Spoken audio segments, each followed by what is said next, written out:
48 teams, 104 matches, 3 host nations, 16 cities, and 1 stadium gets to host the final whistle of the biggest tournament in football history. So why did FIFA choose a stadium most of the world had never heard of for soccer, sitting in the swamps of New Jersey? Welcome back. Today we're breaking down the story of MetLife Stadium, the venue that will host the 2026 World Cup Final on July the 19th.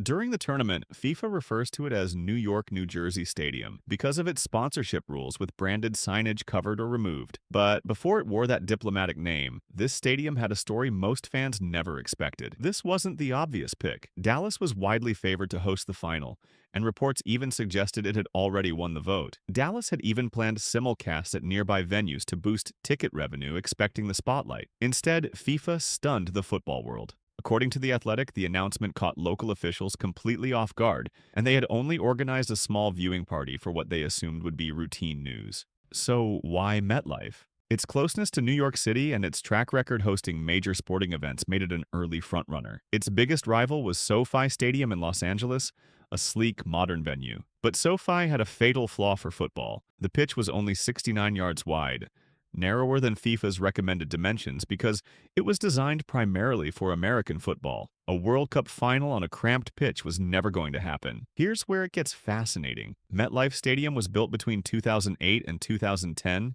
at a cost of $1.6 billion, rising on the exact footprint of the old Giants Stadium. The matchday rituals barely changed for Giants and Jets fans, even though the entire building was new. And it has a party trick. The exterior panels glow blue when the Giants play, and green when the Jets take over, almost like Munich's Allianz Arena. This stadium already knows how to host history. It staged Super Bowl 48, 2 WrestleManias, and most recently the final of the 2025 Club World Cup. Soccer has been quietly creeping into its identity for years, but it isn't perfect. FIF Pro, the players' union, flagged it as a high-risk venue for heat after temperatures during the 2025 Club World Cup hit 39 degrees Celsius, with thunderstorms delaying play. Even now, the kickoff time for the final remains a balancing act between player safety and the demands of European and Asian broadcast windows. This decision tells you everything about how modern football decisions actually get made. It isn't always about the newest stadium or the flashiest city. It's about pitch dimensions, transit infrastructure, television markets, and proximity to global media. New York wins, not because it's the prettiest option, but because it's the most strategically unavoidable one. So on July the 19th, when the World Cup trophy is finally lifted, it'll happen on a stadium built over the bones of an old NFL ground, in a market FIFA simply couldn't ignore, despite Dallas thinking the final was already theirs. If you want more World Cup secrets like this before the tournament reaches its final stage, subscribe and turn on notifications, because we're breaking down everything FIFA doesn't put in the press release.